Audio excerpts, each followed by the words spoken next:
I don't let patriotism get in the way of my love of country, just as I don't let religion get in the way of my love of God. I mean, we're all messengers of some sort. We're messengers of the Creator, and we're here to share our gift. Discover your gift. What is your talent? And share it. Share it with the world. And if you do, you've fulfilled your purpose in life. These frequencies are so powerful. I mean, remember, the Earth's frequency is 7.83 hertz. We're now dealing with not even megahertz, but gigahertz. Like the average Wi-Fi router is between 2 and 6 gigahertz, radiating in all directions. And you have it in your home. It's like having a cell phone tower in your home. Now, a cell phone tower for 3G and 4G can go half a mile, let's say. Your Wi-Fi router goes 50 feet in all directions. But the signal is more powerful. And it's in your home. It's in your walls. I'm going to give 2 recommendations up front. There's 2 things you can do without investing any money.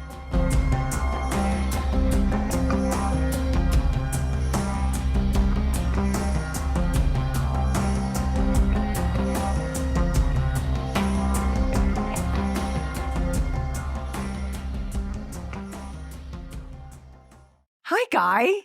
I am so freaking happy that you're here, Mr. Capri. So what about my lighting? Is that okay? Oh, you're worse than me. Yes. You look, it's perfect, actually. You're one of the few people that are not pixelated. Why? You have a professional rig there? No, not at all. But I have a really strong smartphone with both Wi-Fi and cell phone coverage. And that should be perfect to talk about EMFs. Yeah. and I have a zoom light that I can adjust. Oh, is it a ring light, Guy? Yeah, it's a ring light, and it has hard and soft and medium lighting, and then different intensities. Oh, it sounds like you're living in my world now. I have a massive light on me to drown out how old I am. Well, to be honest, you're very pixelated right now. Like you look like you're on a dial-up modem from the 90s. I know that keeps happening. We are, because we're trying to protect ourselves from EMFs over here. But it has been like that. But I think it'll start to even out, but it might not.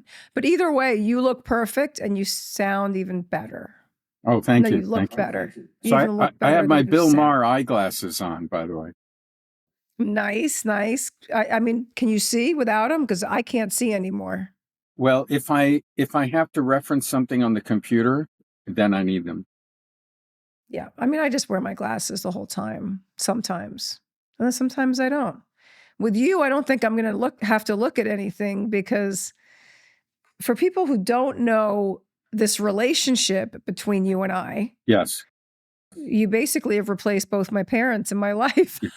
I'm just kidding. And the day after my mother's funeral, right, I was at my friend Emily's show, both of our friends. Emily's now a producer on this show. And I was sitting outside of Cowgirl, the Cowgirl restaurant in the, what is it called? Cowgirl Hall of Fame? Yeah. And Guy comes walking up in a red and a blue and white striped shirt that said Capri in red. And my mother's favorite place in the world was Capri, my mother and father. And then you were wearing a red, white, and blue Capri shirt, which meant Italian, American, and I was talking about the biggest conspiracy theories of all time. And Guy heard me and was like, "Oh yeah, so you know about this stuff," and blah, blah, blah. And then you made it sound like I was totally normal.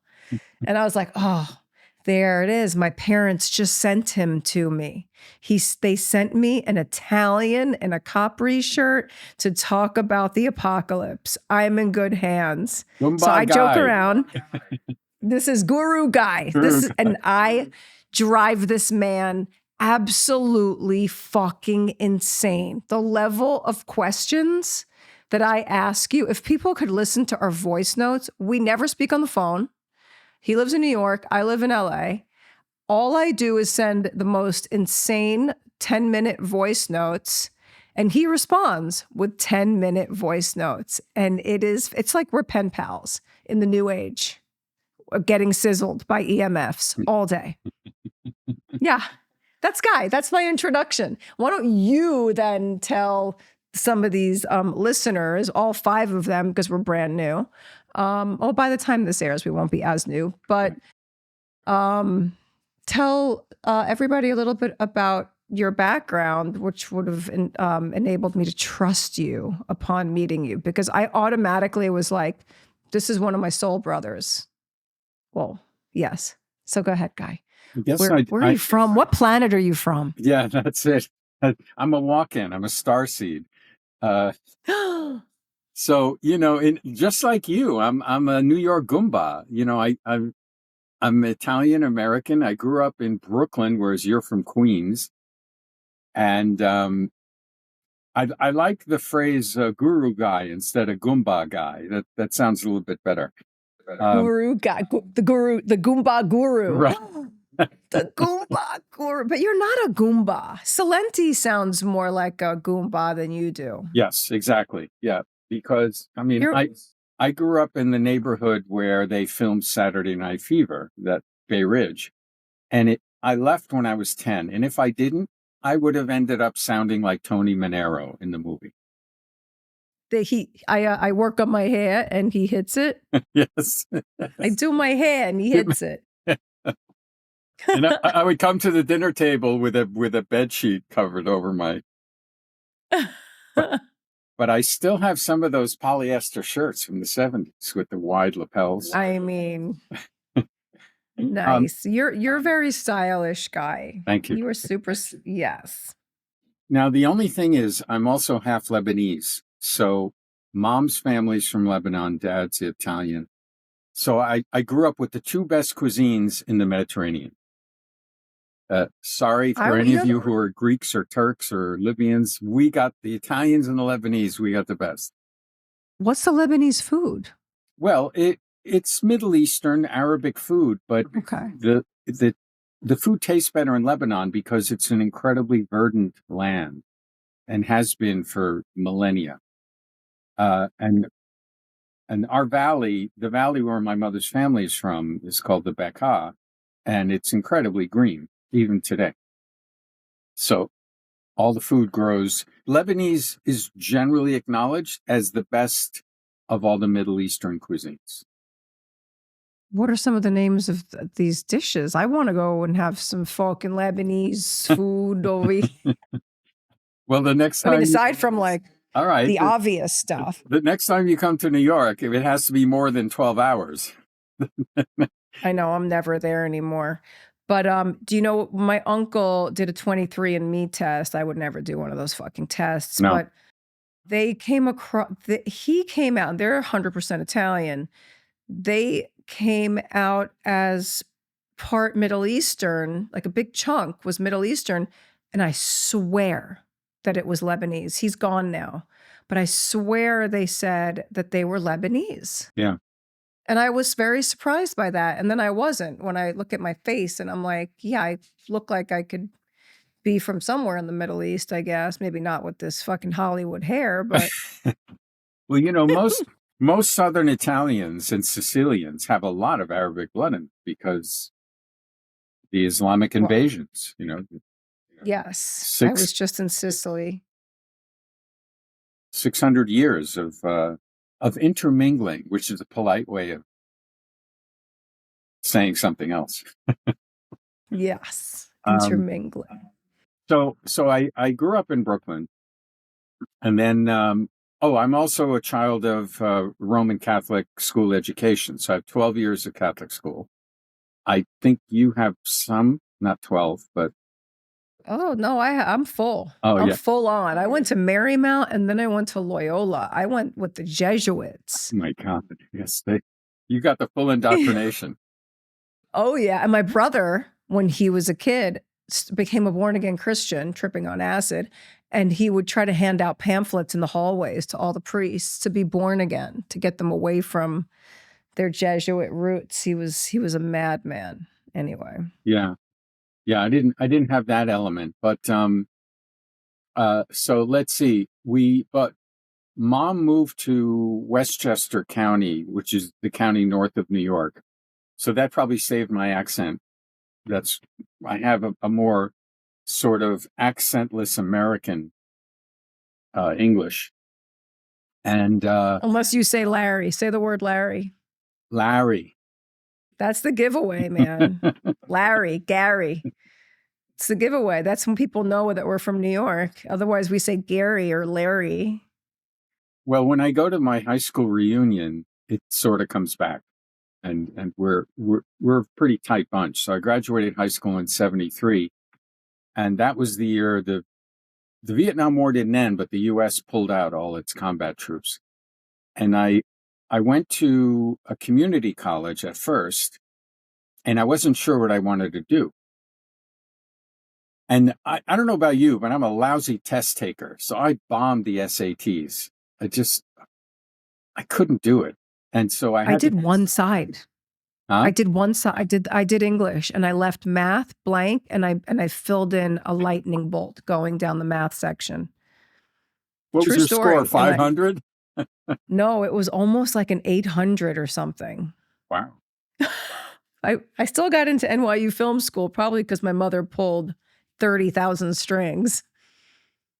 Well, I had to go to Westchester Community College for 2 years, and I did incredibly well. I made the dean's list. I had a high GPA, and that got me into the school I wanted to go to, which is Alfred University, named for Alfred the Great of England.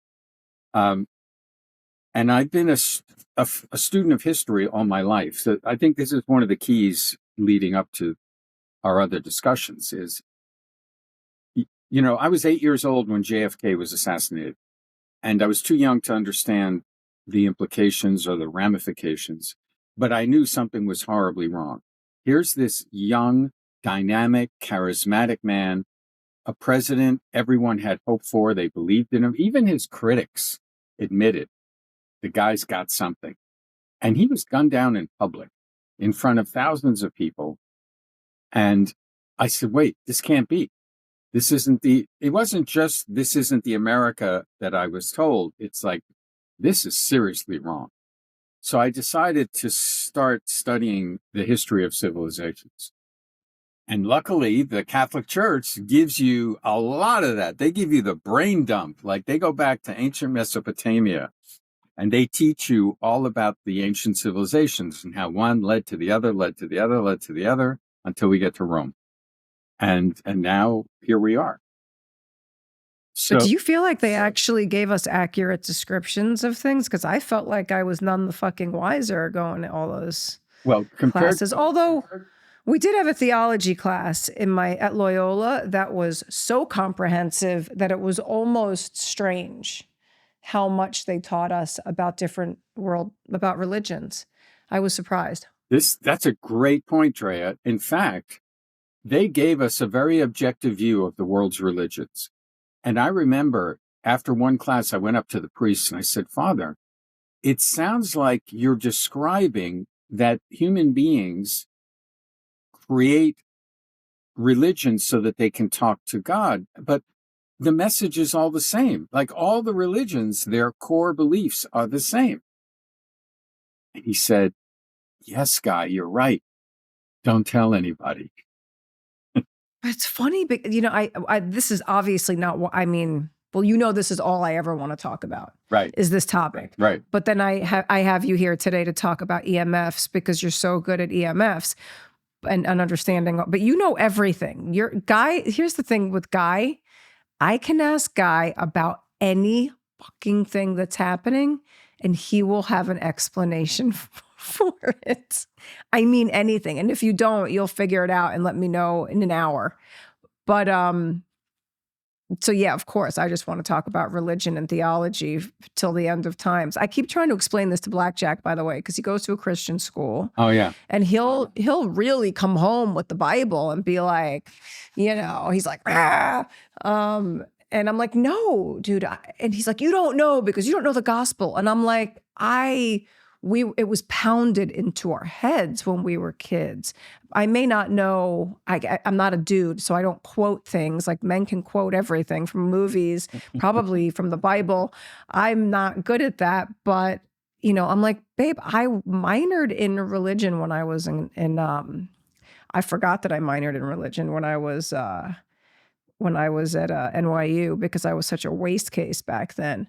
But that class in that Jesuit school, and I'm not big on the Catholic religion now, or the Jesuits maybe, not that I really know enough, but eventually you'll teach me all about all of that stuff. But Right. I felt like they really gave me a basis to want to understand how every single religion is basically bringing us the same message, just covering all different spans of time, not even time. Yeah.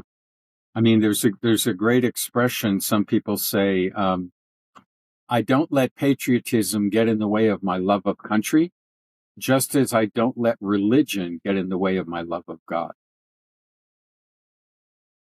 And that's what I do. I mean, I study Christ's teachings directly, and I follow the example of Christ. So, I mean, we're all messengers of some sort. We're messengers of the Creator, and we're here to share our gift. So I think one of the best things is discover your gift. What is your talent? And share it. Share it with the world. And if you do, you've fulfilled your purpose in life.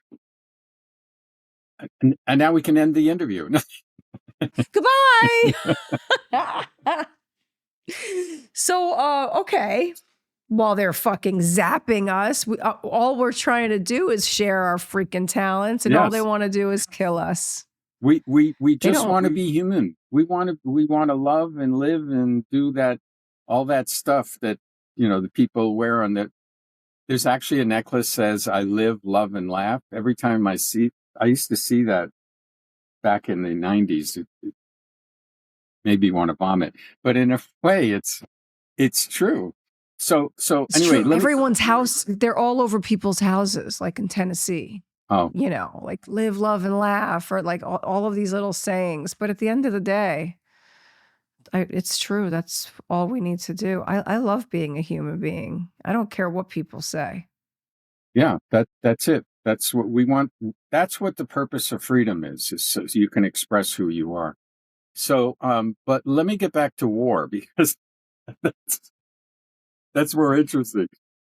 So what that's I did where you is, ended up after school, right? Yeah. What I did is, I took ROTC in college because, and this is relevant. I didn't want to graduate from university and immediately go into the corporate world or any kind of gray flannel suit job. I just couldn't imagine doing that. I was at the peak of physical health. I played football, baseball. I was very fit and strong, and I had a natural leadership ability. I knew how to speak, and I knew how to lead by example without any military training. So I took ROTC, and I ended up getting commissioned as a second lieutenant in the Army in '77. So back then, nobody was going in the military because the Vietnam War ended in '75. And everyone was like running away. They're like, why do I want to go in the Army? And it didn't matter that our parents fought in World War II, which is nobody wanted to be in the military. But I did. And I joined the tanks. I became a tank commander and I was an officer. So my first job was I was in charge of 5 tanks and 20 men. And my commanding general was George Patton, the son of the famous George Patton. And he was just like his dad. So wow, these are great experiences, which led me to Germany. Now, I lived in Germany from 78 to 91. And that's how I loved the European lifestyle, I have to say. And I actually didn't want to leave, but it was there that I started to pick up the elements of natural health. So I was I wasn't quite 40 yet, but I realized I should be eating smarter, taking supplements. I was already doing the exercise thing. So I was running and lifting weights, but I wasn't doing yoga. I wasn't meditating. So I was missing elements in my health regimen. And I had the idea, well, the most important thing to do is to breathe. So you've got to have strong, deep breathing. Then, hydration by drinking clean water. Then comes food and supplements. Then you've got to have a movement, some kind of movement plan. And then you have to reflect. Meditation, reflection, prayer. So those are the 5 steps. Now, I didn't develop that until later, but I started practicing it unconsciously, I'd say like 1990, 89, 90, I started paying attention to my health. And when I moved, I lived in Berlin when the wall fell. So that we could have an hour podcast just on what Berlin was like. I've never been. I still haven't been to Berlin. I've been to Germany, but not to Berlin. Yeah. I've been to other parts of Germany, I mean. Well, if you see the movie Atomic Blonde with Charlize Theron and Jude Law, it was just like that, except for the exaggerated fight scenes. But the whole, I supported the U.S. intelligence, State Department, and military in Berlin. Oh, I guess I got to go back a bit. So when I got out of the Army as a captain, they were going to make me a major and send me to the Pentagon. I didn't want the lobotomy, so I resigned. And I stayed in Germany and I joined a computer company, which no longer exists. It was called Wang Laboratories. And I was the account manager for Wang for the U.S. forces first in West Germany and then in Berlin. And that was one of the best jobs ever.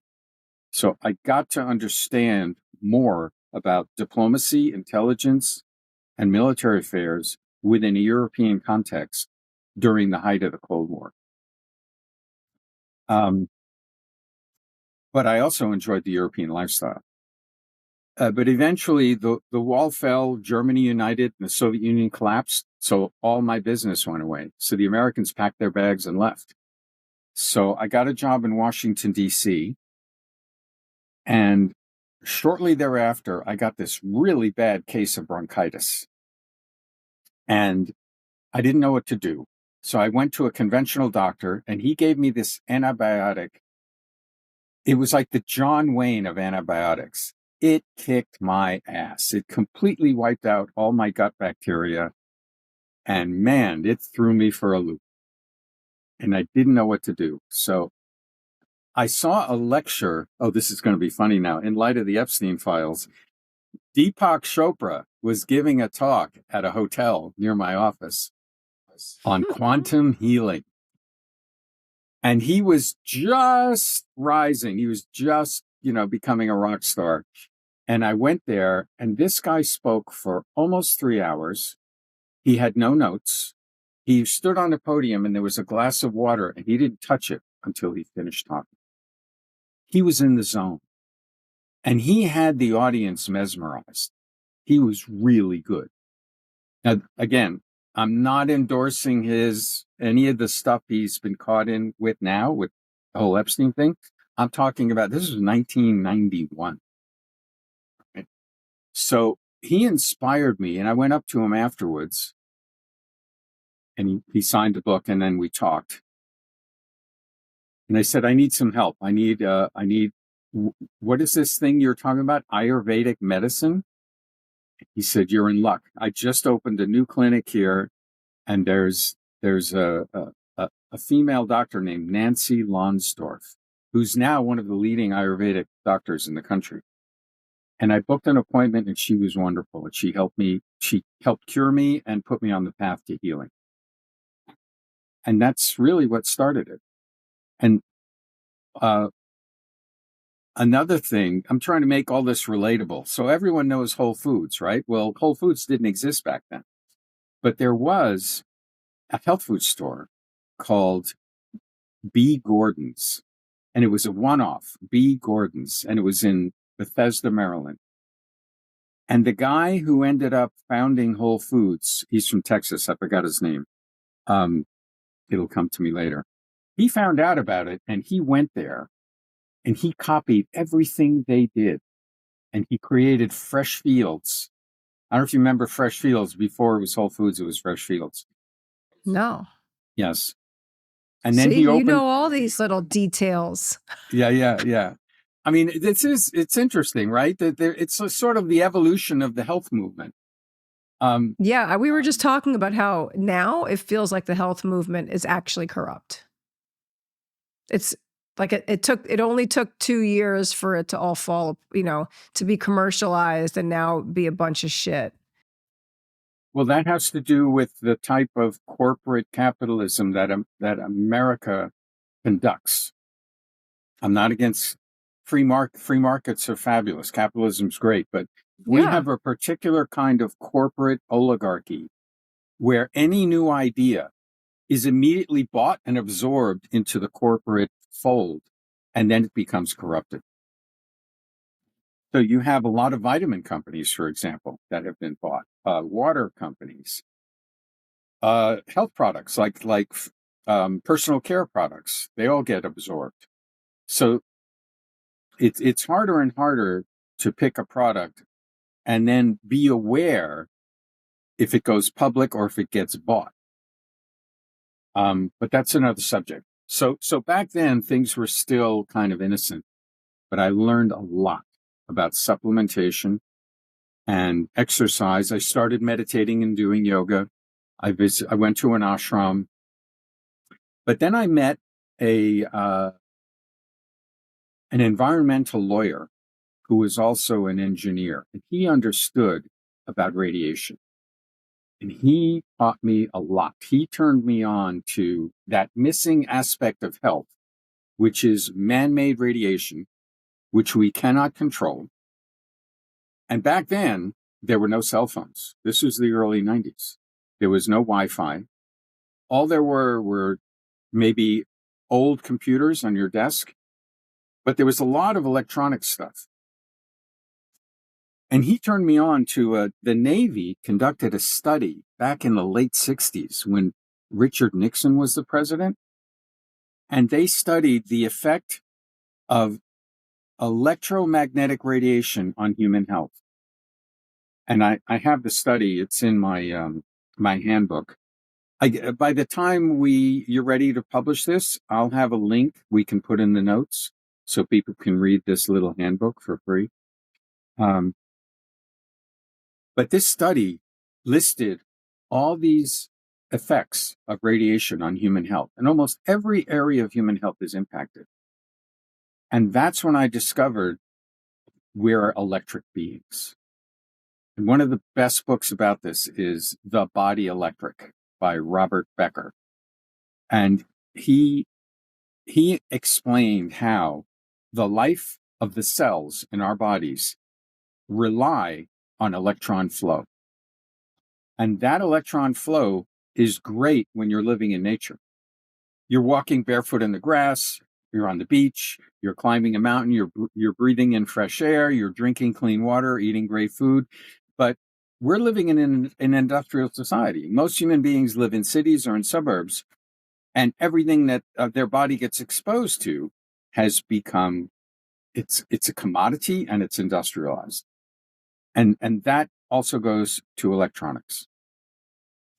So what was it back then? What was the amount of radiation that we were getting hit by? Yeah. Well, again, no cell phones, no personal computers, no, okay. There was electronic machinery in homes. So your refrigerator, microwave ovens existed since the 50s. So almost every home had a microwave, and people were nuking their food every day, not even thinking about it. There's dirty electricity in buildings. If you worked in an office, offices are really bad. So first of all, they have the overhead fluorescent lighting. Then there's printers, copy machines, fax machines, and everyone had this giant CRT, cathode ray tube box on their desk. So that emitted all of these. The electronics were emitting what are called man-made radiation. Now, our bodies are used to a certain amount of radiation, but it's a very low frequency. It's a low frequency range. Now, there's something called the Schumann resonance. So the Earth, the surface of the Earth, has a resonance, and it can be measured. And this German scientist named Schumann measured it, and the average is 7.83 hertz. Not gigahertz, not megahertz, hertz, 7.83. That's the average. But it's a range of from between, let's say, 3 and 12 or 3 and 14. The average is 7.83. Well, the problem is the wiring in our buildings is 50 hertz. That's already 5 times more than what our bodies are used to. The microwave ovens, the refrigerators, the dishwashers, all the electronics in the home were having an impact on our health to such an extent that when the Navy did this study in 1969, they published it in 1970. It was so alarming that Richard Nixon ordered a special telecommunications group to be created to discover the health impacts and what we can do about it. And they published a report, and I have the title of it here. I could actually read you if you want. Yes. There's an executive please. summary of this thing, and it's quite fascinating. A reading from the book of Vantresca. Yes. Let me Is this pull Nixon? Yeah, here it is. This report was completed and published in 1971. Here's its executive summary conclusion. The electromagnetic radiation emanating from radar, television, communication systems, microwave ovens, industrial heat treatment systems, medical equipment, and many other sources permeate the modern environment, both civilian and military. Unless adequate monitoring controls based on a fundamental understanding of biological effects are instituted in the near future, then in the decades ahead, man may enter an era of energy pollution of the environment comparable to the chemical pollution of today. This is 1971. They're acknowledging that chemicals are polluting the environment. In the 70s. Okay. The consequences of undervaluing or misjudging the biological effects of long-term, low-level exposure could become a critical problem for public health, especially if genetic effects are involved. I read that. That blew my mind. So I read that in 1991. It was published 20 years earlier, and then it disappeared. Disappeared. Yeah, because Nixon had his own, he read this report and he was like, oh, wow, we got to do something about this. But then he had other issues on his table, like the Vietnam War and the war on cancer and the war on poverty and the Democrats, he had to win re-election. So he got involved in Watergate. So eventually his attention went somewhere else. And the office that published this report was abolished in 72. So no more report. The year I was born. The year I was born. I mean, I know that all of the crazy corruption's been going on since the dawn of time, but that's crazy to even think that they'd be talking about that with the minimum, which was still too much. And then looking at what we're looking at right now with the 6G rollout, that is just, it's going to decimate people's lives and health. I mean, I think, but I could be totally wrong about that. You know more about it than I do. Yeah. But I'm always driving you crazy about what should I get? What item is going to help me? What's the best thing? I mean, but I guess they've known this forever and they don't really care because now, instead of the Vatican being our surveillance confessional. We now have all of these amazing technological ways. That's a good way of looking at it. The 24/7 surveillance is your homegrown confessional. They know everything about you. The only thing is there's no act of contrition. Yeah. And there's no forgiveness. If that ever were real to begin with. And you can't receive the host in your mouth and have all your sins washed away. How I So oh my God. A really quick break to say we're glad you found the Ultrafree podcast and hope you're enjoying this episode.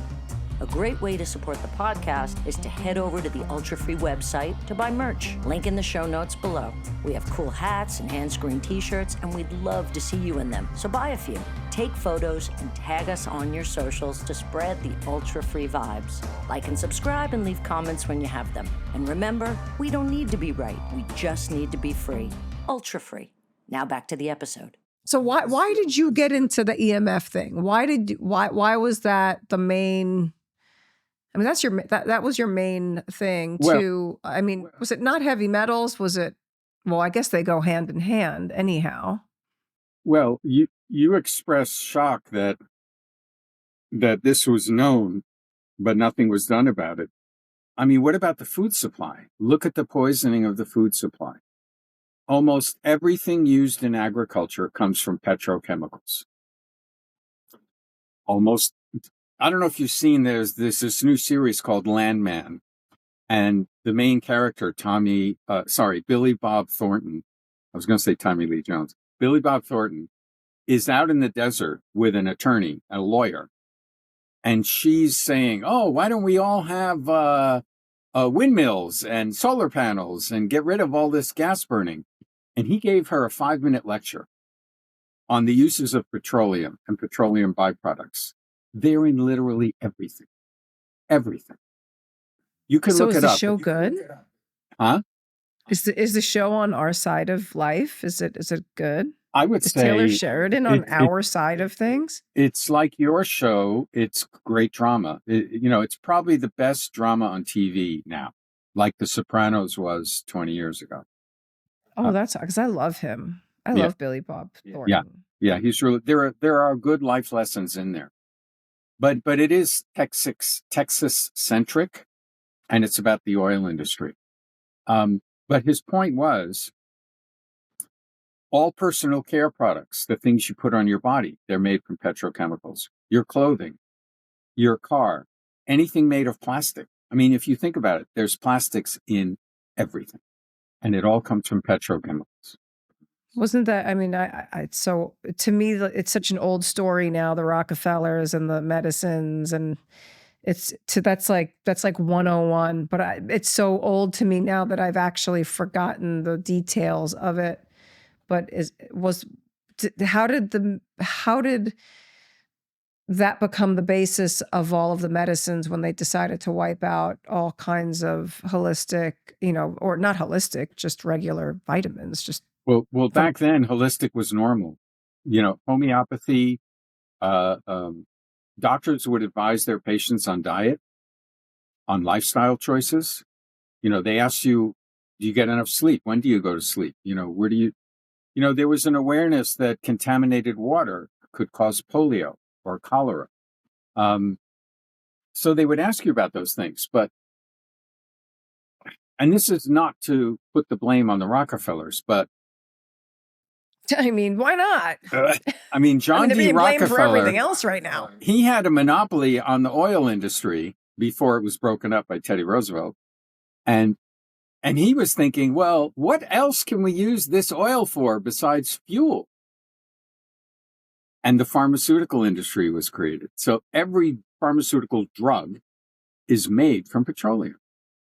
And that's one of the reasons why they tax your liver. Almost every single pharmaceutical drug, the side effect is liver or kidney toxicity. It's because you're not supposed to ingest petroleum. No. And then the Cancer Society was born out of that because everybody started to have this thing, cancer, that could make a shit ton of money. Yep. So, Good times. but we don't want to talk about the whole health movement all at once. Let me just go back to. So what I realized is, okay, I know how to breathe. I can do diaphragmatic breathing through my yoga practice. So I'm getting oxygen. I'm breathing through the nose. I'm drinking clean water because I had a really great water filter system. I'm eating a good omnivore diet. That's my choice. I mean, these days, you can get in intense arguments with people, I mean, over diets. So, oh, I know. Diets are the new religion. Yeah. So when we were kids, we were told at the dining table, don't discuss religion or politics. Well, now it's you can't discuss diet, even though you're eating. We don't have those problems, Guy. No. Because we're mortefams, as the Italians would say. That means someone who's dying of hunger. A mortefam. Right. I mean, that's probably why I clean my plate all the time. Even as a little kid, there was never anything left on my plate. Yeah. Getting fatter every day. Yeah. So let's see. We covered breath, hydration, food, supplementation, movement, and then the last item, number 5, is lifestyle management. So lifestyle management means things like getting enough sleep, going to bed early enough, using the right personal care products, the natural products, getting out in nature if you live in a city.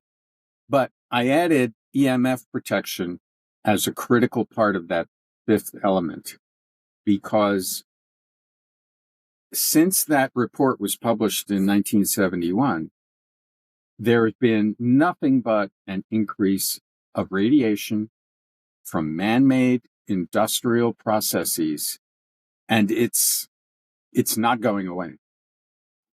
And I wouldn't talk about it unless I had a solution. So I do. But I'll get into that a little bit later. We need a Faraday house. We need a Faraday house. We need to cover the house in pennies and copper. That's why they're getting rid of pennies, Guy, because they don't want us to cover our house in pennies. Well, you don't want to live in a Faraday cage. That's dangerous, because if everything around you is toxic and you're living in this cocoon, how do you take the cocoon with you to go live your life? You can't. So that's why you need devices to protect you. But let me go back to, I don't want people to think that the only danger is Wi-Fi and cell phone radiation. Those are just 2 products in this vast panorama of electronic devices. Remember, we were saying earlier that petroleum is in plastics, and plastics are everywhere. Plastics are used for every manufacturing process. Well, now everything is chips. So there is every electric device, anything that has a battery or that gets plugged in, usually has microchips in it. So that means it's radiating an electronic field. It has an electric circuitry in it that also radiates a field. It may have a battery. The battery radiates. So almost every electronic device is a triple whammy. It's giving you man-made radiation far, far higher than what your body can tolerate. And it's affecting the health of your cells. And that's what it boils down to. If your cells do not get healthy electron flow, they die early, they go rogue, they get. I use the Scarface analogy, Al Pacino, when he's at the end of the movie, when he's sitting in his mansion and he's inhaling a mountain of coke, and he's got, "Say hello to my little friend." He's like that rogue cancer cell that just consumes everything around it because it was denied something. And it's like a neighborhood bully. Anyone who grew up in the neighborhood, there was always at least one bully. Well, why did that guy become a bully? He didn't get enough hugs when he was a baby. Or Oh, Guy. So is it because they dehydrate? The cells dehydrate, right? that's why I'm making an equation here that when a cell goes rogue in your body, he's like the neighborhood bully. And Yeah. and he wants to pollute the boys around him to join and form a gang. And then the gang becomes a larger, maybe a cartel. And then all of a sudden you go to the doctor and the doctor says, "Oh, you have cancer. You know, it's cancer in your esophagus or in your lungs or in your liver or your kidneys, or, you know, for women, it's uterine, and the whole reproductive system is so vulnerable." But by the time the doctor notices it, that one rogue cell has grown into a small army. And by the way, it's not genetics. So the modern medicine wants to say, "Oh, you have bad genes. That's why you got cancer." I'm sorry, it's not true. It's lifestyle. It's epigenetics. You know about Bruce Lipton and epigenetics? You talk about that? I haven't on the show. No, we're Yeah. not. We're like in the real basic, like how do we mitigate all of this onslaught of everything that's getting in the way of breathing, of eating, all of the normal things that we would normally do to just live is being tampered with. So we can't breathe in fresh air because we're breathing in nano particles all day long. So when we're meditating and breathing this in and trying to do the right thing, we're actually doing more damage than good. So it's just a constant, and that's why we started the podcast, period, is just to start trying to wrap our heads around this because we know it's not going away. Right. So, Well, yeah, and I'm hoping that that some people who are not in the health field and are not in our world are listening, because I'm hoping that I'm appealing to the people that unfollowed me on Instagram so that they can understand why I did certain things that I did, hoping to buy more time, namely voting MAGA, because people hate me for that. But we thought we could buy more time with that. Boy, were we wrong. I mean, now we've been reminded, not told, reminded that we're going to continue to use glyphosate. But now it's a matter of national fucking security. And Kennedy's like, yes, we're doing this. What the fuck? Well, I'll still defend Bobby because there are certain things about that he cannot control. But I know. Let's go back just a few minutes ago. You brought up a really critical point, and thanks for the reminder. Human beings have been in this earth for millions of years. Now, the final product, Homo sapiens sapiens, has been around for 200,000 years. But that's just the frontal cortex of the brain. But the rest of it, like 99% of our bodies, has been around for millions of years. But only in the 20th century did we have, well, the last half of the 19th century and the 20th century, heavy industry, heavy manufacturing, steel, ironworks, burning oil, burning wood. And all that led to the electronic age. Our bodies have no time to adapt to this. It would take us thousands of years, if not tens of thousands of years, to adapt to all this pollution. And it's pollution coming from burning stuff. But now what we're talking about today is electronic pollution, radiation from artificially made electromagnetic fields, EMF. By the way, you'll also hear the term EMR, electromagnetic radiation, electromagnetic fields. It's all the same for this discussion here. So we know that our bodies don't have time to adapt. Nobody asked us to join this world of heavy pollution, and now we have to deal with it. Now, most people will say, "Oh, Guy, you're telling me this causes cancer, that causes cancer, this causes cancer. Everything causes cancer. The hell with it." And I understand that. You get like warning overload. All I'm saying is that first you have to be aware. You know, I didn't become healthy overnight. I'm going to be 71 in 2 months. I think, Right on. yeah. So it wasn't, you know, I started this path. I want to make jokes so bad, but I'm on my best behavior because we're on the podcast right now, Guy. All right, go ahead. Sorry, I'll stop. So, I mean, I started on this path when I was 36, 38. I think as long as you start before you're 40 or soon after, you've got a great chance to live to your genetic limit. You have a great chance of not dying an untimely death. Yeah, I mean, anybody can walk in front of a bus, right? I mean, they want us fucking dead. That's another subject, my dear. We don't want to cover everything in one podcast episode. But it would appear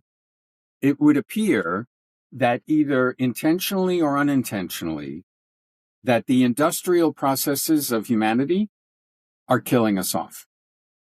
I think that's a safe statement to make. Intentionally or unintentionally. Doesn't matter.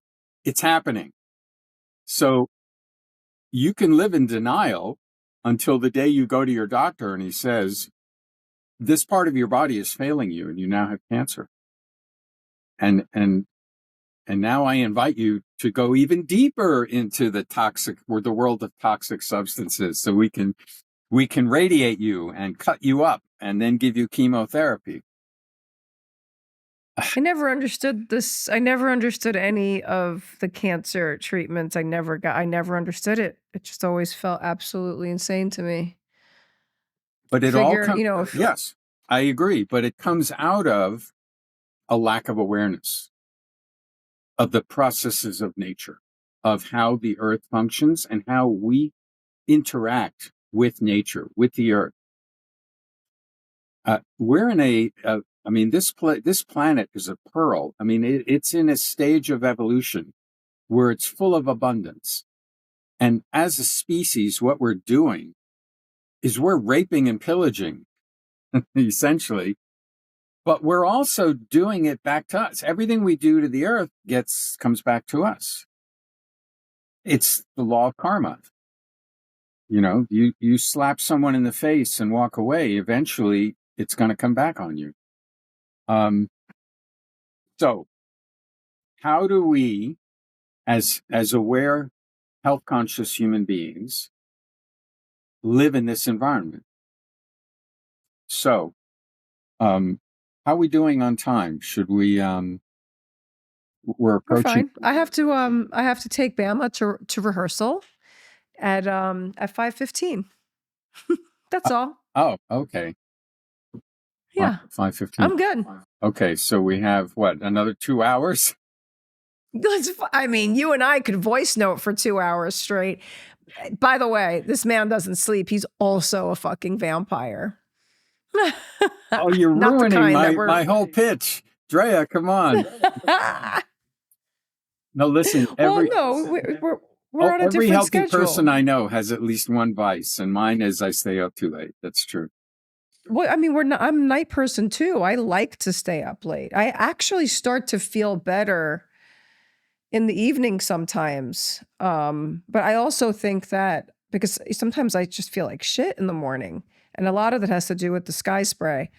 But at night, if we can't sleep, sometimes I do think it's the EMFs, and I know we'll talk about that because that's. And I'm hearing about it more and more from different people that are like telling me these like symptoms they have. And I'm like, this does not sound like you're sick. This sounds like I don't know what you would call it, but maybe like EMF fatigue or like one friend told me that they were having accelerated thoughts.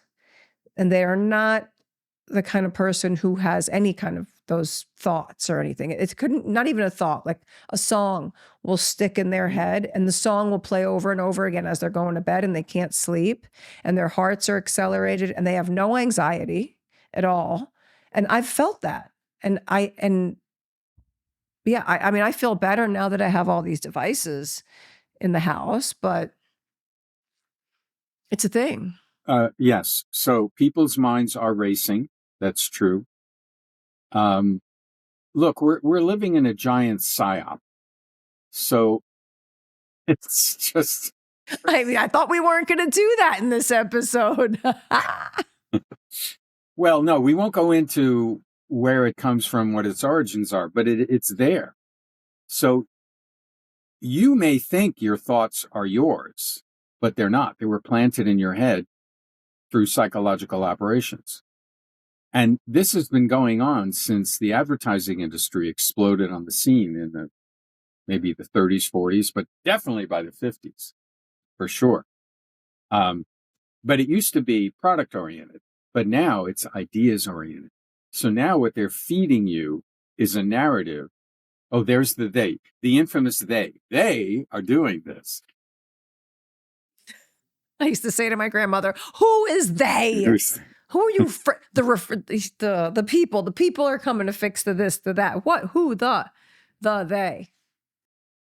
Well, that's like that would be a 10-episode podcast if we try to do the definition of they.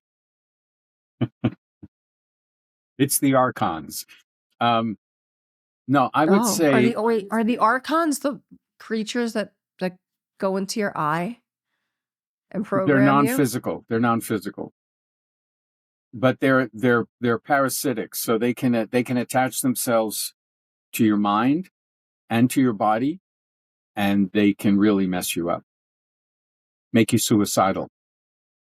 You think that the ones that are running the whole world out there are infiltrated by archons? No. The archons are instruments of manipulation by a higher power, and not a benevolent. They're not benevolent. They're malevolent. Oh no, I know. Oh yes, I know. There's no benevolence in our government or what's behind it. So let's get back to, okay, what do you do? What do you do so I've explained how our bodies, first of all, are reliant on healthy frequencies from the earth, ones that our bodies have tuned into. Let me read you one more little quote. This one's pretty good. This is from a preface of a movie called Resonance, Beings of Frequency. And again, I'll put a link for this. We'll add this in later. This is really good. Is it a documentary? It's a movie. It's like a YouTube movie. It's called Resonance, Beings of Frequency. Resonance, yeah. When life first arrived on this planet around 2 billion years ago, that means all life, not just us, Earth's surface was filled with a natural frequency. As life slowly evolved, it did so surrounded by this frequency. And inevitably, it began tuning in.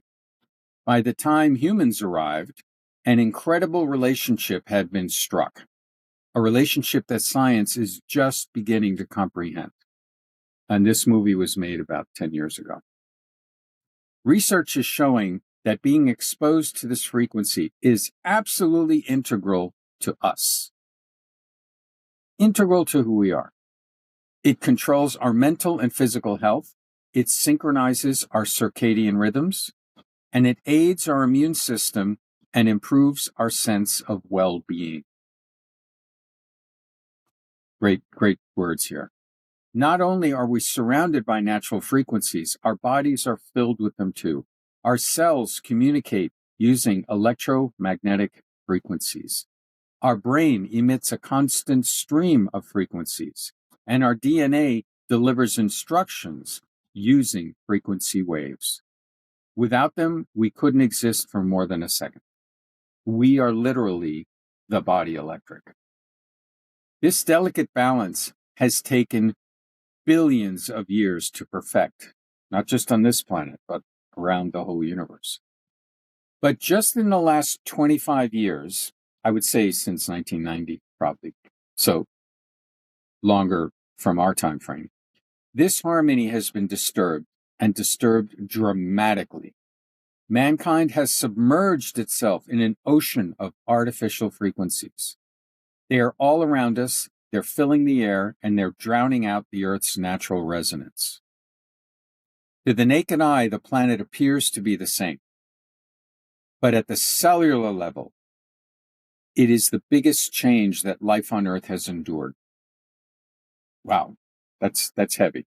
The effects of which are just starting to see and feel, that we are just beginning to see and feel.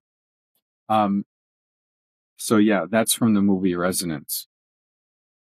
Is that a documentary? Yes. Yeah, I'll send it to you. I'll send it to you later, and we can add that into the notes. Do you think that this really is the first time that mankind has ever seen anything like this? I mean, now I would, you're going to be like, not in this episode, Dre. But when I hear that, I can't help but think our DNA has been fucked with before. I Yes. mean, Yes. there's so many theories about what could have possibly gone wrong before the flood. I know we won't go into we won't go into that right now while I'm wearing this shirt with this little battery right here. It's a little tiny my little Ultrafree shirt, guy. This one's a tribute to you. I'm just kidding. Oh, thank you. I'm kidding. But yeah, I don't know. I mean, I feel like this earth is continuously, well, not this earth, all these civilizations have been reset over and over and over again. We're continuously being reset, the Great Reset. So we saw a book about it by this fucking character, Klaus Schwab or whatever. And that was his great, but that's probably one in a bazillion documents that were put forth about a reset. I would say that maybe every how many 100 years they reset this place so that no one knows our true history and no one knows the truth about who we are, so that they keep us as tiny as possible. Well, I would argue that for the vast majority of human history, we have been either slaves or serfs, not just physically, but mentally. Do you think we still are? In a different way. So up until the age of political revolutions, which would be, okay, I'm going to be a history teacher for 3 minutes. Okay, let's go, Guy. Let's go. It's my favorite. Well, it all starts in Italy. So, oh, those savages, those fucking Italian savages. It starts with the Renaissance, because with the Renaissance, the artists, first of all, the Italian city-states got incredibly rich off of the Crusades and then the Silk Road, because they were trading with the East, the Silk Road that Marco Polo opened. So you had incredible wealth in Venice, Florence, Bologna, Genoa, Rome, and those wealthy people started spending money on artists, and that brought us the Renaissance. The Renaissance introduced the idea of beauty to the general public.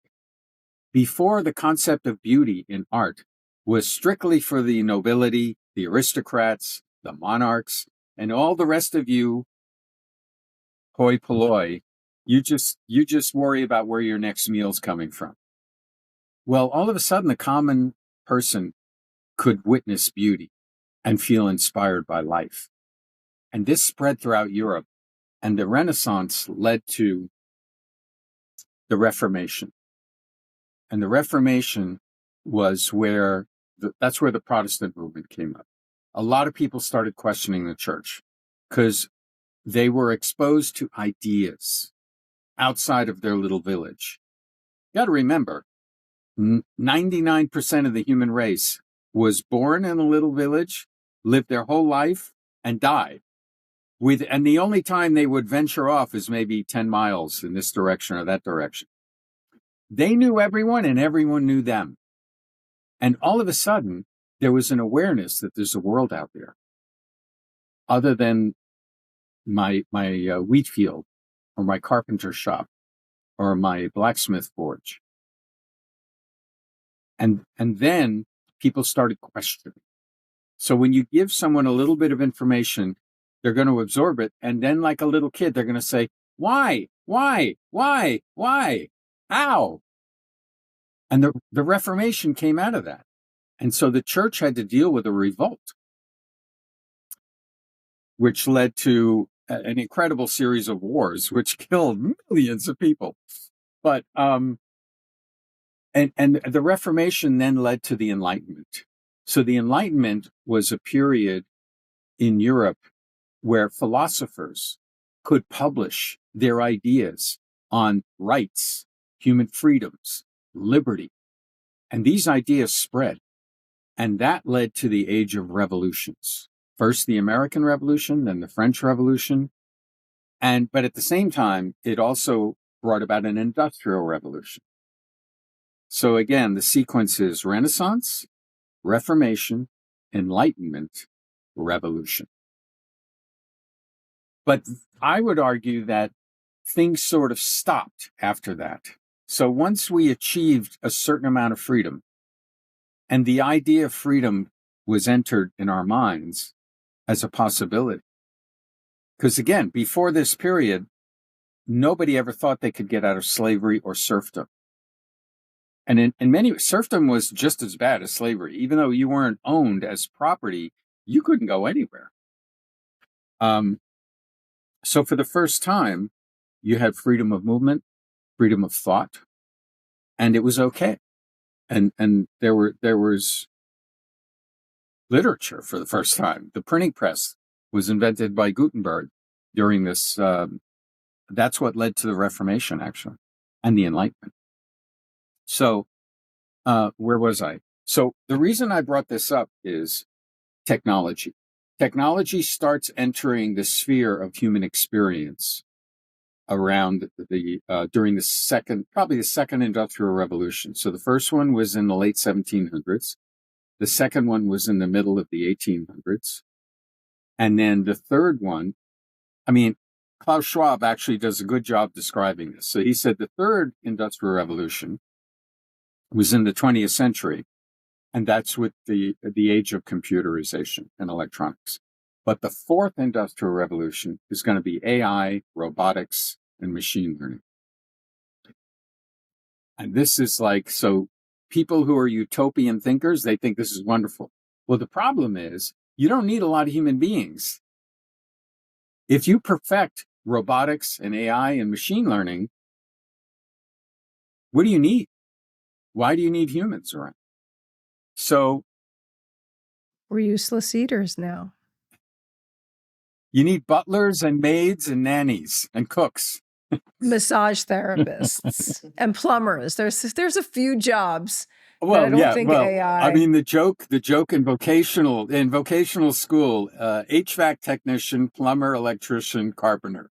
Those are the four jobs that won't go away. Yeah. Learn how to be a man is basically what's left. There are some fantastic female carpenters, electricians, and plumbers. Anybody can do it. You don't have to be muscle bound. All right, Guy. All right. This bitch doesn't want to do that stuff. In that way, I am zero feminist. Fuck that. You can do it. You're a man. Go ahead. You do it. You're not giving up. Your diva status remains intact. Yeah, not even diva. It's just, I like a man do it. It's, look, when a chick is doing stuff like that, I'm also equally impressed. It's even more impressive when a chick is doing it. A dude is just expected to do it. But these days, when you grow up in Manhattan with all your little friends and stuff, none of those boys know how to do anything except count money. That's right. They've been reduced. Change a light bulb, maybe. Yeah. Yeah, when you live in Manhattan, you don't have to do anything because you're living in an apartment. You have a landlord. Yeah, that's true.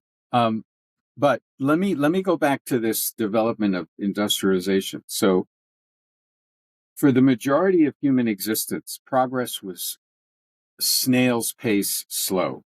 It took us 6,000 years to go from inventing the wheel to the Wright brothers. 6,000 years from the wheel to flying. The Why Wright is it brothers. so accelerated right now? Why is Well, everything so accelerated in this moment? I'm going to get to that. So that was in 1903. 40 years after the Wright brothers, we had rockets, missiles, jet travel, and the atomic bomb. 40 years. It took 6,000 years to get to the Wright brothers. How come we had all that stuff in 40 years? I'm not going to answer that question. I don't even know if I think that there was more stuff going on that history has just been continuously covered and rewritten. But anyway, continue. Go ahead. All right. So that was by the end of World War II. 10 years after that, we discovered DNA.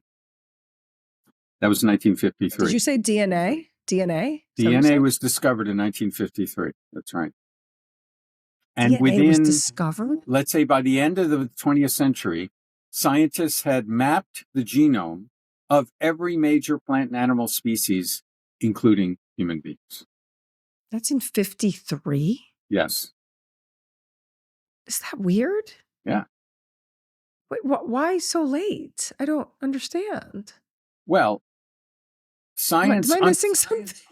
Science understood atoms and molecules and cellular structure, but they had never discovered DNA. I know. Wait, Guy, I'm okay. All right, explain, because that definitely confuses the shit out of me. Go ahead. DNA, I feel like they've been dealing with DNA since the dawn of time. Well, in mystical circles, yes. The tree of life, the 7 chakras. Now we're in a safe. Now we're in a safe space. Now I understand what's going on. So okay, I'm kidding. Let's get back to planet Earth. In religious symbolism and in mysticism and all those philosophical and metaphysical studies, DNA existed. But never before had science found physical evidence of DNA within our bodies. Wow. Okay. Okay. All right. So, again, the 20th century starts and the Wright brothers fly an airplane. By the end of the century, we have mapped the genome of every major species on the planet. That's 100 years of growth that would normally take 10,000 years. How did that happen? I'm just asking the question. I'm leaving that for you, the viewer, to contemplate. You don't have to answer it. But part of the magic of learning is being presented with a question that opens your mind. Finding the answer is up to you. All right? What was it? The Hitchhiker's Guide to the Galaxy? Like we're given the answer at the beginning of the book. It's the number 42. But then what was the question? What was the question? More and more questions. Yes, exactly. So I'm giving you the question to open up your flower and let that flower. That's what the of whole wisdom. show's about. We know nothing here. We're just trying to get people to think differently, just to think about other possibilities than the fucking bullshit narrative. So here we are, where we can deny, but all that electronic man-made radiation exists and it's here. And you cannot block it. So there are people who believe that you can block it. You can't. You can wear that little beanie hat. You can wear the EMF underwear. You can carry shungite and crystals, and it's not going to work. These frequencies are so powerful. I mean, remember, the Earth's frequency is 7.83 hertz. We're now dealing with not even megahertz, but gigahertz. Like the average Wi-Fi router is between 2 and 6 gigahertz, radiating in all directions. and you have it in your home. It's like having a cell phone tower in your home. Now, a cell phone tower can, for 3G and 4G, can go, I think, a half a mile or a mile, half a mile, let's say. Your Wi-Fi router goes 50 feet in all directions. But the signal is more powerful. And it's in your home. It's in your walls. So what I'd recommend, I'm going to give 2 recommendations up front. There's 2 things you can do without investing any money. When you go to bed, unplug the Wi-Fi router. If you're using it at all, unplug it and put your cell phone in airplane mode or put it out of the room. But the room you're sleeping in should have no radiation penetrating it. You can't control your neighbors. The guy above you or below you or around you, they're going to have it. But at least in your own home, when you go to sleep, turn off the Wi-Fi router by unplugging it, because they don't have on-off buttons. You have to unplug it and then put your phone in airplane mode and put it in another room. What about for people that have house alarms? Well, this gets more complicated. Like my daughter and her husband, they have a smart home, despite my warnings. So everything is connected to their Wi-Fi system. Everything. And they're not going to, when they go to bed, they're not going to unplug it, because it's the alarms, it's the motion sensors outside.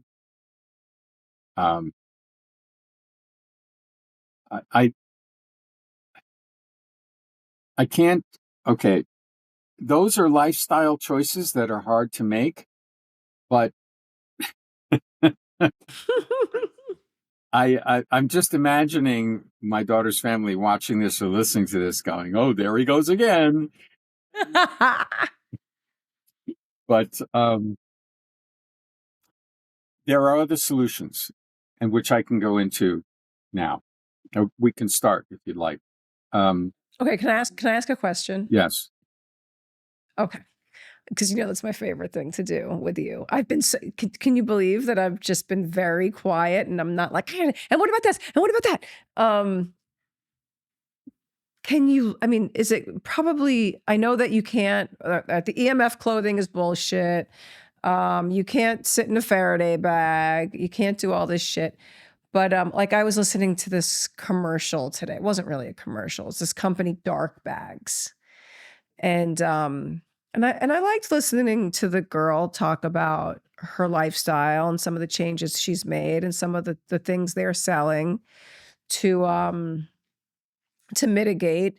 She was talking about a blanket that one should use on an airplane because of the attack of the EMFs on a plane, which, if you can explain to us why EMFs are worse up on an airplane, I didn't know that. Yeah, I'll explain that. And then the Faraday bags, like by the bed for your phone, if you want to keep your phone in there because that's your alarm, but you're in airplane and you just want, I have noticed the difference on my phone when I do the thing, whatever it's called, the EMF detector. The meter. You have a meter. The meter. Yes, we have a meter. When I put it near the phone when it's in airplane, it stops. And I'm always surprised. But this lady was saying, at least disrupt your digital footprint for 5 minutes, because they know what you're doing all day long. This is a separate issue of your privacy, and they know when you're in bed, they know when you're shopping. There's that they again. Right. And I don't really give a shit that I'm being monitored 24 hours a day. I feel like we've all made our peace with that when we've decided to use these phones, and knowing that it's nothing but a surveillance device. This whole thing is being recorded right now for somebody else's purposes. It's fucking mind-blowing, really. But that's fine. But it's not fine that we're ruining ourselves and getting sicker by the minute just because we're participating in all this stuff. So, okay. Any of that stuff. What? Faraday bag by the bed. Any good? No. Stupid. No, I like Faraday bags. I have them. I carry a small one when I go out of the house. in case I want to have a confidential conversation with someone. I'll put the phone in a Faraday bag. And they come in That's very different top sizes. secret. So what they do is, maybe we should explain what a Faraday cage is. So a Faraday cage is a wire mesh enclosure, and then anything goes in it. No radio signal goes in or goes out. No electromagnetic field goes in or out. So it's like in the military, we call that a skiff. Oh God, now I forget. Special. Also, do you like a satellite phone? Speaking of the military, how about a satellite phone? Well, sat phones are horrible, but sat phones are not smartphones. So a smartphone has more computing power than all the computers used to send Apollo 11 to the moon in 1969. Don't ask me if we went to the moon. I mean, I think they filmed it down the street from here. At least Kubrick said that this is. Well, there was one. Yeah, I'm not sure about that. Anyway, I don't know. A sat phone is powerful because it's got to reach the satellite. There's no intermediary. It doesn't have to piggyback off a tower or a relay station. It goes right to the satellite. But a satellite phone is it's like an old 2G phone. All it does is phone calls and text messages. That's it. Whereas a smartphone is 4G, 5G, 6G, meaning it's probably got 6 antennas. It's got an antenna. It's got 2 antennas for cell phone usage. It's got a Wi-Fi antenna, a Bluetooth antenna, a GPS, a location antenna. Then it's loaded with chips. It's got incredible amount of computing power. Then it has a battery. And it's all wrapped around with circuitry, with wiring connecting all these tiny parts. So it's a goddamn atomic bomb of radiation. Smartphone. I mean, it's called, the military calls 6G and 5G directed energy weapons. And supposedly that's what they call it. Well, is that true? Let me correct that. The frequencies used in 5G and 6G can also be used in directed energy weapons. But I heard that the military actually calls it that. Yes, they call them. The umbrella name is electronic warfare. Underneath EW is directed energy weapons, and there's a whole variety of them. And we hand that to our children. It's a babysitter. Here's your directed energy weapon babysitter. Why don't we give them a mini nuke instead? Why don't we just fucking give them a microwave to to play with all day? I mean. Oh, by the way, never, if you have a microwave and you use it, stop. I never had one. Yeah, I had one for a while and then I realized, so I stopped. I used it as a storage cabinet for dishes, but then I got rid of it. Come on, Italians can't have a microwave. I mean, that's not true. My grandmother loved it, but no, can't. You can't. You got to heat up your pasta in the fucking pot. Put an egg in there, you know. Our grandmothers. I wish they were still here. So, okay. Right. Where you were asking me about, you have this way of throwing about a dozen questions into a single one. Yeah. Always. Always. I never ask one question. Okay. I think. Okay, go ahead. All right. So. I know there are products that you actually like, that you really endorse and you love. Right. And I still don't understand how they work. Okay. I don't understand. So maybe you want to explain them to me too, because I don't get it. I just follow you. I just say, okay, he said to get this. I'm going to get this today. I don't know why, but I'm going to get it. That's fine. if the rationale you use is the guru told you to do it and you do it, okay. Well, we got to trust someone, right? We got to have some kind of trust. Yeah, in the end. But I'll tell you, there's a lot of Instagram and Facebook advertising right now. It's very sophisticated.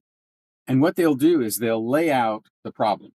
They do a great job explaining, here's the issue, Here's the effect, and then they'll give you the solution. The problem is their solution doesn't address the core issue. And What is the core the issue? core issue is we are beings of electromagnetic radiation, of force. We are a force field, right? All of this artificial radiation is 100 times, 1,000 times, 1,000,000 times more powerful than our own field. Therefore, how are you going to wear a piece of jewelry or put a little tab on your phone or wear, like you wear EMF underwear or you have a skull cap or a baseball hat? How is that going to stop all this radiation from entering your body? It's not. Okay, the only way is to walk around in a Faraday kit. You need a Faraday sleeping bag. But that's not going to help. It's not going to help.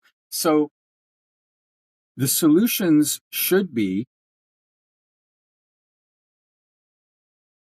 taking the frequencies that are being transmitted and turn them into healing frequencies.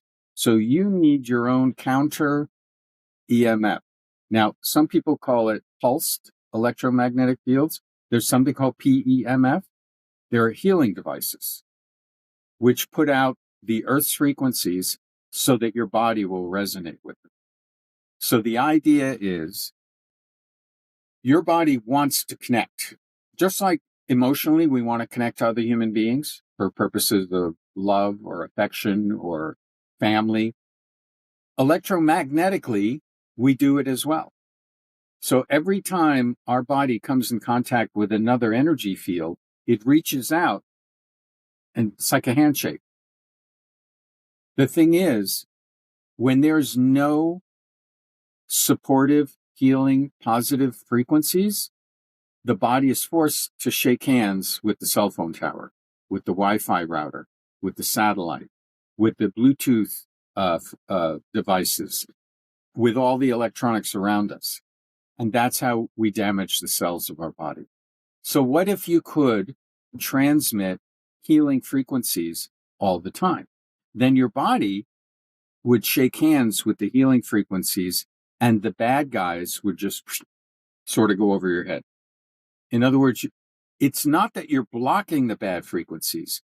You're purposely engaging with the good frequencies so that whatever's going on around you doesn't affect your body. I told my buddy that, who I was trying to get to buy this certain product. Right. And he's like, I'm using the wand and I'm still getting, and I'm like, that's not what it's for. You're trying to balance.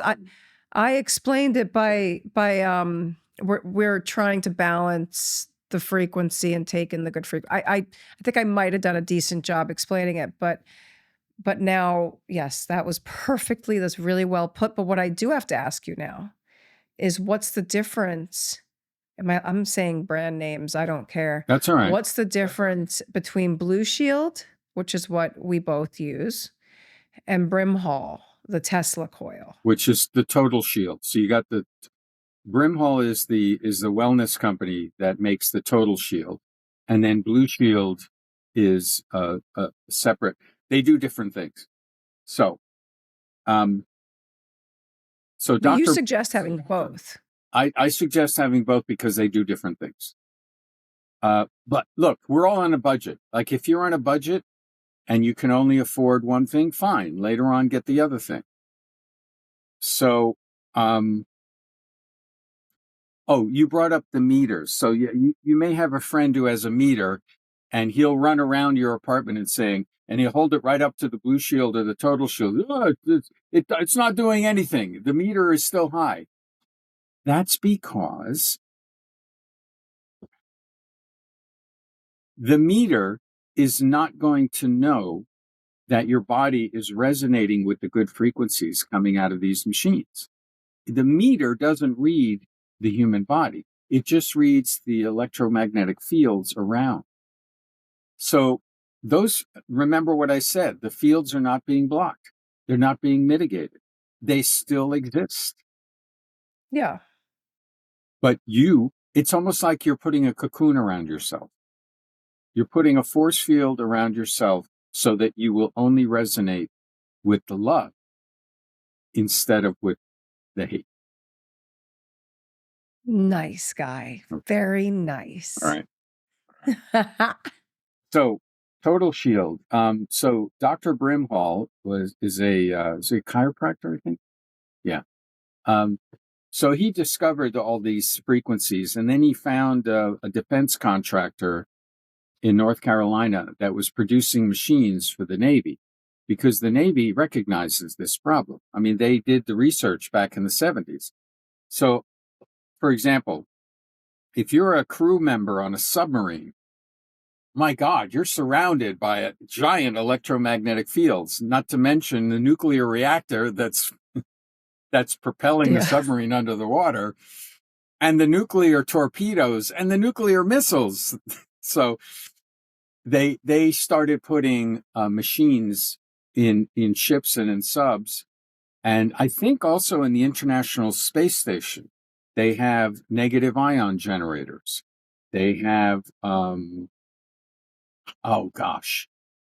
think they have crystal arrays. They have lots of things to try. Why and don't we have these things? Yeah, crystals, shungite, but negative ion generators. What's the other one? There's two other devices, but I'm not sure if the Navy has the total shield in subs and on ships, but the contractor who built it does work for them as well.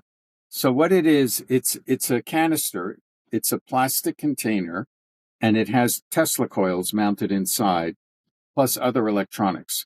So what it does is it puts out the Schumann resonance constant, 7.83 hertz. So it's like a blanket field that it puts out for 10,000 square feet. 10,000 square feet. So that's a lot. Most homes are not 10,000 square feet. So you could put one of these in the middle of your home. You mentioned to get another one for my place because of the...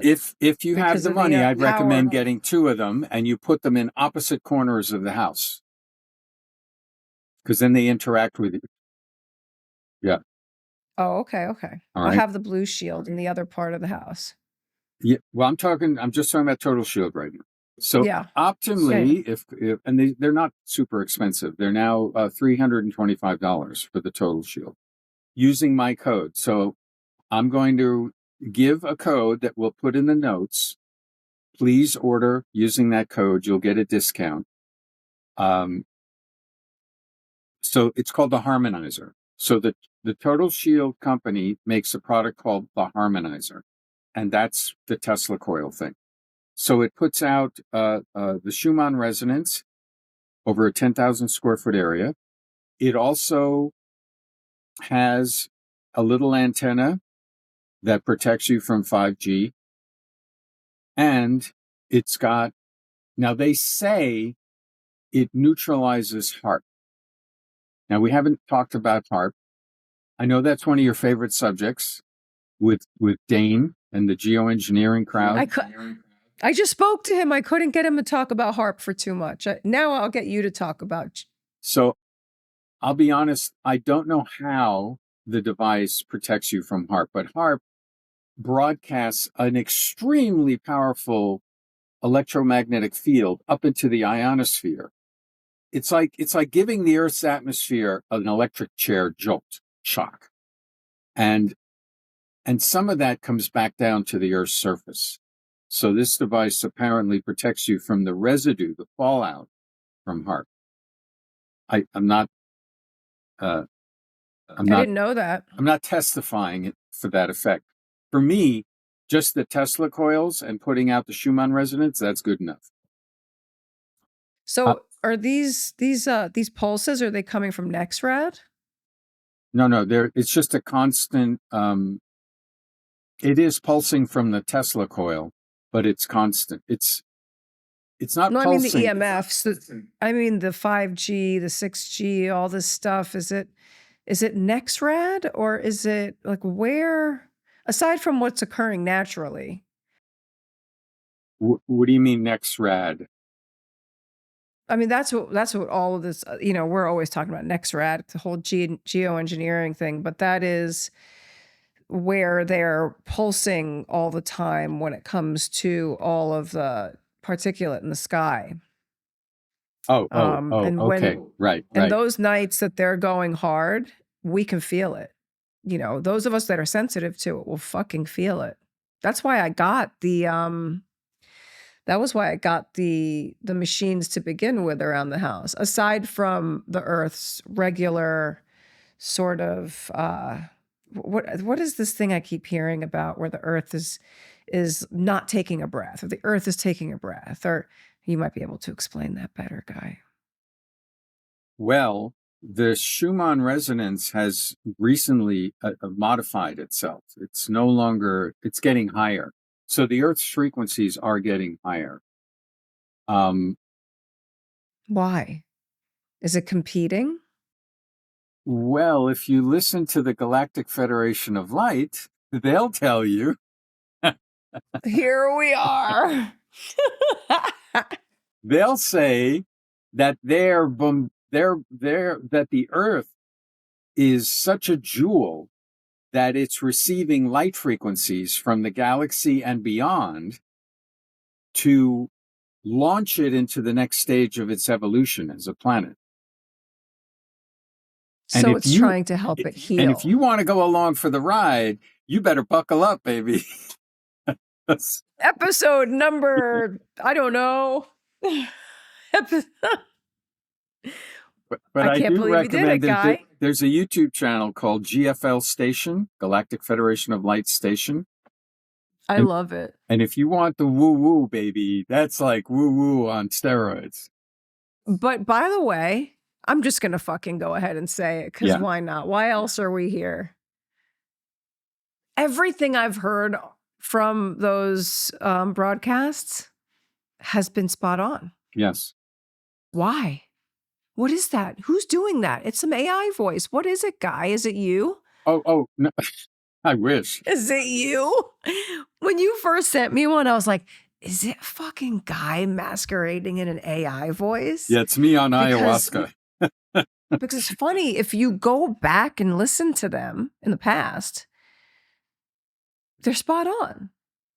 So it's a group of channelers, 5 or 6 channelers, and each one has a gift to communicate with one of the races of the Galactic Federation. So like Dave Akira is really good with the Palladians. And then there's a woman who's good with the Lyrians. And then one with the Syrians, one with the Arcturians. And then there's Ashtar. One of them talks to Ashtar, who's the commander of the Galactic Federation fleet. That is, I mean, we're really going off the rails here. But we're getting into the weeds. Are the Lyrians are they the lions? Are the Lyrians the lions? Have you ever heard of? Yes. They are. And then there's one like race that have Black Panther heads. Oh, like no, wait, what? Wakanda Forever? Yes. Yes. Oh my God. What about Sekhmet? What was she? There she is. Okay, I want to tell the audience that we've now entered the entertainment phase of the interview. Yes. But it's real, guys. It's all real. Like, everybody's searching anyway, so you may as well search under every fucking rock. I mean, why not? I mean, basically, the rock we're talking about is you might want to search right under that pyramid over there in Egypt. I know, but so far I've tried to limit my talk about things that are tangible, because I know. Well, we can talk about that. But by the way, I do have a guest coming on that I'm really freaking excited about. And his whole thing is like astrotheology and talking about, because a lot of people think that when we talk about this stuff, look, in the last 4 years, I was I was like Christianity or nothing else. Like I abandoned the whole Catholic, even though I have crucifixes everywhere from when I was a child, but I was like, everything has to be just straight God-based Christianity. There's no room for anything. Everything is heresy. I followed that. I went with it because things got so crazy. And now that I'm coming out of that haze, I'm just like, oh, now I can go back to just being normal again. And normal is having to remember where we come from. I, I don't think that there's any way for us to walk through where we're at right now without understanding our origins, because we really believe, like, we're nihilists. Like, everybody I come across is like, who fucking cares? I'm like, who cares? You might not be here tomorrow if you don't care. And you always say to me, you can't take everybody with you. You can't save everybody. If something, like with what happened in the pandemic, it doesn't have to be another cataclysmic event. That was cataclysmic, in my opinion. 9/11 was, and so was the pandemic. I mean, that was so controlled and so obvious, and still half the planet doesn't see that or know it. But so yes, I just feel like the whole, I mean, even listening to this Epstein shit, right? Like, I have no interest in it because we all knew about it for years. We've been talking about it for fucking years. Not to Okay. say that we should be desensitized to it, No. but I am more interested in understanding what this motherfucker is talking about when he starts talking about metaphysics at this point, because they are clearly telling us everything's heresy. Don't try to figure out where you come from.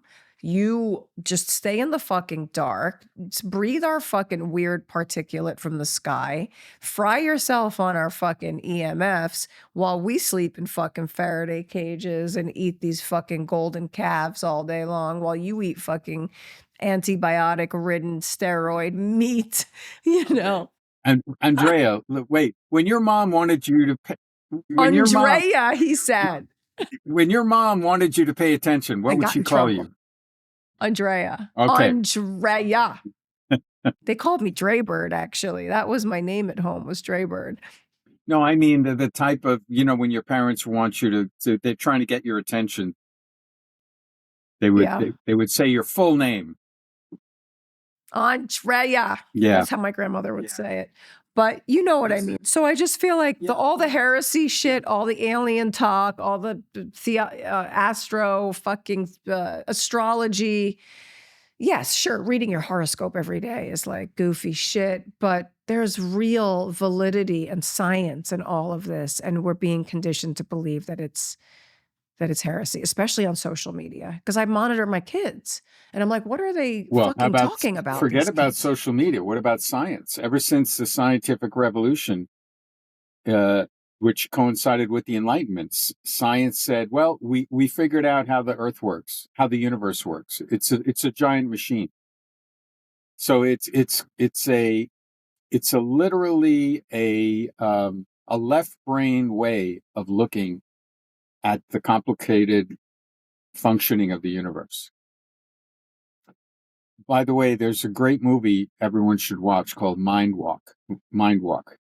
So it's a poet, politician, and a physicist meet at Mont Saint-Michel, and they walk around the island and they talk about life, the universe, and everything.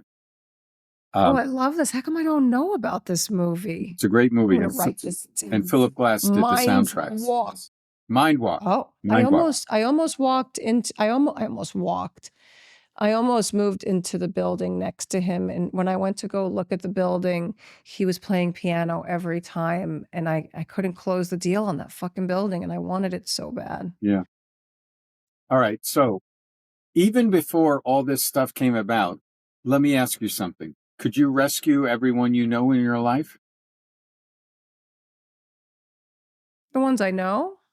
The ones that No. I can't even get through to half of my close friends. That's what I'm saying. You have a circle of people that you know, acquaintances. Then you have people that are friends. Then the inner circle are the people you can't live without. Your immediate family, your closest friends. Those are the ones you focus on. Now, for everyone else, you make the information available, but it's up to them. It's not your responsibility for them to follow the advice that you're giving them. You can only offer them the advice. I don't give advice. I don't even give advice. That's why I'm doing this. We can just have conversations and maybe there'll be a spark and somebody will want to go. I'm hoping that it's all crazy liberals here because I was an old crazy liberal. And then we all dipped our feet in the conservative area for a little while. And then everybody freaked the fuck out. So I'm hoping that they pay a little bit of attention because in a strange way, they're our hope. They were the ones that cared about this shit to begin with. Sure. It was always the liberals who cared about the health of the planet, the health of each other, more compassion, all of that shit. Yeah, but it was an introductory phase. It was like an adolescent phase of maturity. So this happened in the 60s.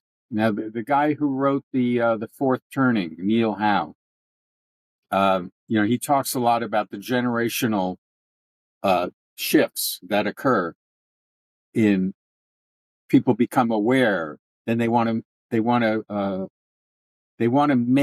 manifest change in the world, make the world a better place, and then there's always a reaction against it.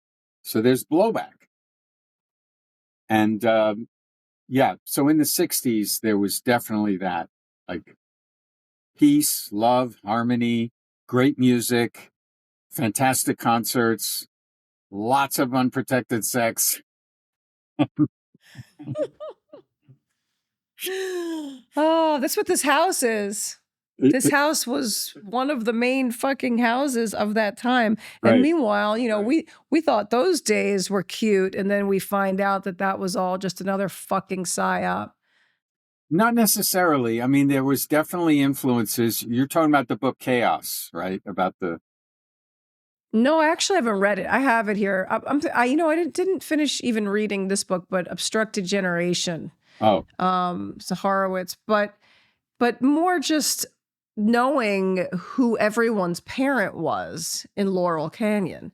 All of these revolutionaries and all of their parents were military, CIA, from Zappa to Jackson Brown to David Crosby to, every single last one of them that inhabited this mountain had a tie. Yeah. And, you could, Jim Morrison, but you could say that they were frustrated by their parents' their lie, but I don't really know what this, unless people are sacrificing their children all day.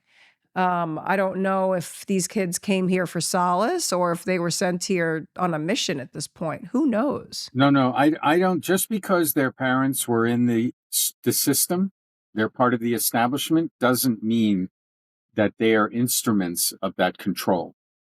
I don't agree with that. I think that's good. I'm okay. Good. I'm glad. Yeah, I'm glad. I don't want to be living a full lie here. I mean, we're in Denny Doherty's house. I don't think any of the musicians that came out of the 60s and 70s came from super high creative families. They came from restricted childhoods. They had to break out something. When you listen to interviews with all these men and women, the songwriters, the singers, the band members, none of them talks about, well, both my parents are artists and they encouraged me to discover my gift. No, it's like dad was an alcoholic. Mom was a chain smoker. I never got whatever. It's just sounds like every family from back then. Look at where we grew up. It's like in our respective neighborhoods. It's like you would meet your friends on the street and you go, yeah, last night my old man took a wrench to me because I did something, or mom took the belt off my pants and started whipping me. Oh, you would share. Normal. Huh? It was normal. I used to get hit with the Mason Pearson brush. I was like, you didn't want to use the wooden spoon? You went for a fucking fancy $100 brush, Mom? And the nuns would rap us on our knuckles with the ruler, right? That I didn't get. Oh, it was more, I'm going to mop the fucking floor with you. And then my hair be up against the floor. Shit. I got slapped by a priest once so hard, he lifted me off my feet. Oh my God. Yeah, that's not okay. No, I know. Just in case, wait, audience, pay attention. Drea and I are this talking. This is what we do. Yeah, this is just growing up in New York, everyone went through a certain amount of hardships, but they were shared hardships. In other words, all your friends and all your neighbors had their own version of that. So it was like you would go into therapy every day simply by telling the stories of what happened to you the day before. In other words, there was resolution. You resolved everything. Yes, You wouldn't suppress it. You wouldn't hold it in. of course. Amazing. Yeah. It's true. It's totally true. We were chiacchierons, as the Italians say. Yeah, everybody was always talking shit, and that's why I feel like I'm one of the healthier people that I know, because everyone's like, God, your life was so crazy. I'm like, it was not that crazy. I talked about it every fucking day. I never shut up. We're all we do is talk, Italians. Yes. Yeah. My boyfriend wants me to shut the fuck up. It was confession every day, confession. And an ex-boyfriend of mine goes, "You're the can opener. The can. you open up that can, and then what are you going to do with all that information?" I'm like, I don't know. I'm going to make magic out of it. Let's make magic out of you. Right. But I want to make clear to the audience, those of you who think this is a horrible way to raise children, we're not condoning corporal punishment. Oh, no, I would never lay a hand on my babies. There you go. So we learn. Oh my right? God, I've grabbed them before, like to pull them out of harm's way, and then I'll see their arms and my little hands there, and I'm like, on their little arm, and I'm like, no, oh my God, I can't. You grip them so hard that you left an impression on their skin. For like a second, while I was pulling them out of, oncoming traffic or something. What about the superhuman strength of a woman who's able to pull a sofa out of the living room in a fire? Like she rescues the kids, the cat, the dog, and the sofa. And she's all everything. It's true. I can't even walk down the street because my knees are so bad. But tell me my kids are involved or my dogs, forget about it. Yeah. It's that adrenaline rush. Okay, so now all I do is try to protect them from the frickin' EMFs, because Blackjack fries his head at the computer all day. They tell you not to turn these PCs off because it breaks, the power supply breaks, so it's better to leave it on. It's in his room. What? Who said that? No, I power down my computer every time I'm done. We do. We always do, but it's supposedly it's compromising the power supply, and he already went through one power supply. But it's a PC. Oh, it's not an Apple. It's a Dell or a. He's gaming. Oh, he's gaming. Oh, so it's one of those. Yeah, and that's just it's from gaming to the phone, and it's like. All right, hang on. Did you say you have to leave at 5:15 your time? Yeah, it's 5:11. All right. You go 5:20. 5:20. Okay, because I need a pee break, but I'll hold on for 10 minutes. Okay. We'll wrap it up. All right, we'll wrap it up and we'll do it again. Okay, now let me get to Blue Shield, because I talked about Total Shield. It's called the Harmonizer. Okay. And again, we will provide a website for you to order with a discount code. The code is EMF Guy. And the same. Yes, I do get a slight referral fee off of this. So, but just like everyone else, I mean, every YouTube presenter has a product that they harp on their show, right? Okay, so this is the thing. Maybe they'll sponsor the show at some point, and then it'll still be your code. Yeah, that would be nice. So for Total Shield and Blue Shield, it's EMF Guy. But now Blue Shield. Blue Shield's somewhat more sophisticated. So there's an electronic engineer in New Zealand named Mark, and Mark was in the telecoms industry, and he was designing and building cell phone towers or other electronics. I can't remember exactly, but he discovered that there was a biological effect of all this radiation. He didn't know. He thought the only purpose of these frequencies is to transmit data. Data in, data out, data in, data out. It's all zeros and ones. But the frequencies were getting higher and higher and higher. because the data is becoming more. So he discovered the concept of pulsed electromagnetic frequencies, PEMF. And he thought, why can't the cell phone towers transmit healing frequencies at the same time they're transmitting data frequencies? Well, the telecoms industry didn't want to hear about it. It's like, that's not my job, man. They didn't care. They didn't care. It's like, hey, we're in the data-driven business. We're not in the healing business. Go take your crazy ideas somewhere else. So he did. So he created Blue Shield as a way of using the same technology that the telecommunications industry uses and transform it for a healing process. And that's the best way I can describe it.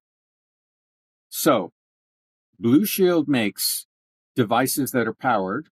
They're either battery powered or they're plug-in. The plug-ins are for the home, and the battery powers are for when you leave the house. So they're the size of a cigarette lighter. And you turn it on, you put it in your pocket, along with your keys. That's what I do. I keep it near my keys. So every time I leave, I know I take my little Bluetooth and my keys. I go out of the house, and when I come back, I turn it off because I have the devices home. So they make 4 or 5 different plug-in devices for the home. They have different strengths and different prices. And then they have 3 different portable devices. And they even have a watch. So if you want to just wear it all the time, you can wear their watch.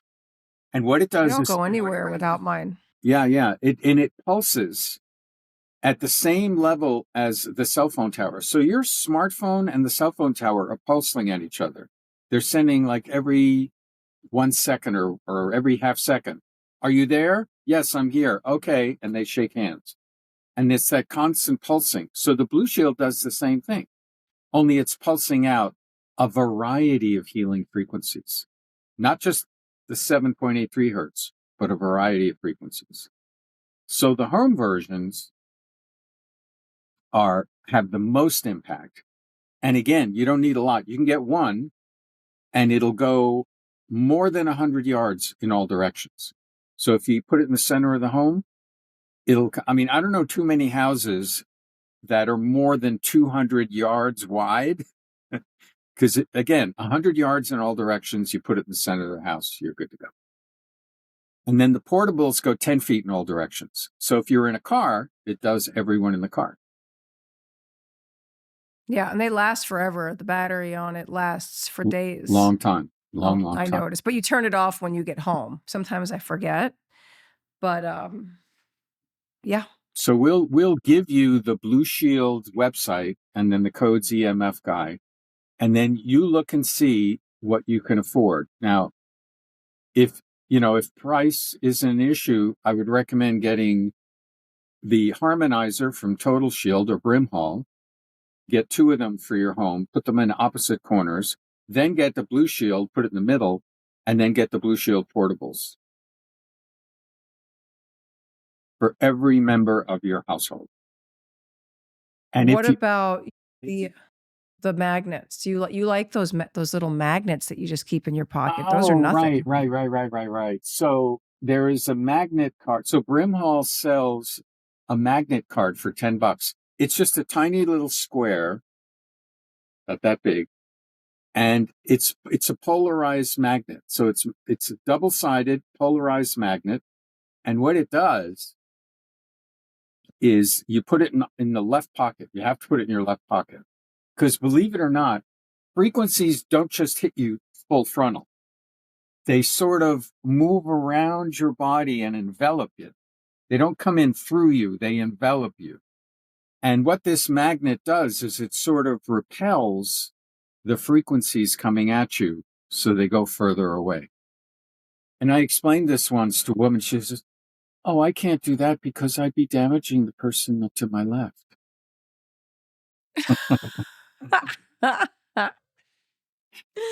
Oh, that sounds like something I would say, Guy. Yeah, you would. I would. And then she probably has like 15 vaccines. Just kidding. Oh my God, now I'm being an So, asshole. so anyway, that's the short version, but we will return and we'll go into this more. And No, we're going to go straight into the Galactic Federation. We're going right in, Guy. Wait, do you really think that people should have a blanket, these specific EMF protection blankets on an airplane? How bad is the radiation on the airplane? oh, an airplane's a flying microwave oven. So you got like a triple whammy. First of all, you're 30,000 feet in the air. That means cosmic radiation from the sun, which is as deadly as an X-ray. You're right there. I mean, you're kissing the sun at 30,000 feet. So you're getting cosmic radiation from the sun. Then the airplane is like a Faraday cage. It's a giant steel and aluminum box. And it's loaded with computers. I mean, there must be 600 to 1,000 computers on every commercial airline. And they're all pulsing, radiating inside the cabin. So the cabin is like a microwave, and you're sitting there getting fried. Not to mention the bad air. So, the air inside the cabin, you know where it comes from? It comes from the engines. So the air goes through the engines into the cabin. So you're inhaling petroleum-laden, jet fuel-laden air. And now the bullshit artists are trying to say that all of the particulate from the stratospheric aerosol injections is actually in the jet fuel, which means we'd be inhaling aluminum, strontium, barium, smart dust, polymers wrapped with whatever. So that's bullshit. Well, there's one positive side effect of COVID, and that is that the airlines started putting HEPA filters in the cargo holds of the aircraft. And all the air is filtered through the HEPA filters, and then it goes to the cabin. Now, do you think that's true? I know Delta did it, but I don't know if all the airlines did it. And I also don't know if when COVID was over, they may have removed those HEPA filters. Yeah, because they're counting on that fucking air to get into our lungs. So what you can do on an airline is you can carry a small negative ionizer around your neck, and it sends out those negatively charged ions, and that helps you inhale. Where do you get that? Oh, those are on Amazon. They're nothing. They're like the size of a big like a fat cigarette lighter. And there's a cord. You wear it around your neck, and it's got this little black filament, like a black filament, and you can actually smell it. You put it up to your nose, you can smell the negative. It's an ionizer, called an ionizer. You go ahead and send me a link for that, Guy. Yes. Okay, I don't fucking know about that while I'm texting you from the airplane. The blanket, in a way, the blanket makes sense as long as you cover most of your body. But then what about your head? Yeah, true. A helmet. I'll be that guy on the plane. And there's, I hate to say this, but what about your ass? The airplane seat itself is a conductor of electricity.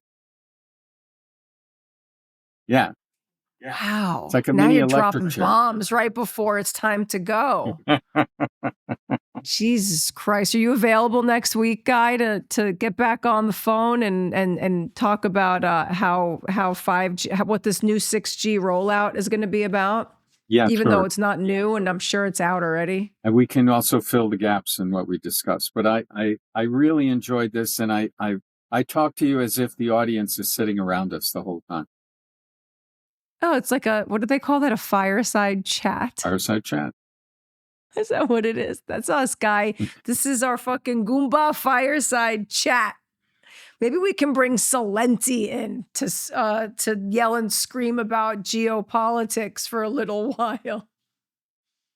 Yeah, but the problem with Gerald is like he'll go on a rant, and in 20 minutes he'll be so flustered he runs out of gas. Oh, really? Yeah. I want to experience that. Well, maybe the next time. Oh, maybe we were going to talk to oh my God, my brain. The journalist. Your friend. Oh, Mark Crispin Miller. Crispin Miller. Right. Yes. I would Definitely. love that. I gave him your He's email. awesome. He's going to write to you. Okay. All right. Well, I'm going to go take this child to rehearsal because she's a rock and roll star. Okay. Someone's got to save the world through rock and roll. You know what we can do? Next time you come to town, we can drive up to Kingston and visit Gerald in his studio. He has his own podcast. Maybe he can interview you. Oh, there's a journalist up there that I'm obsessed with who's also an astrology guy. His name is Eric Francis. Right. Do you know who that is? I know the name. Yeah. He's awesome. Oh, I would love to interview him live, but I won't have a camera crew with me. I'll have you with your photographic memory.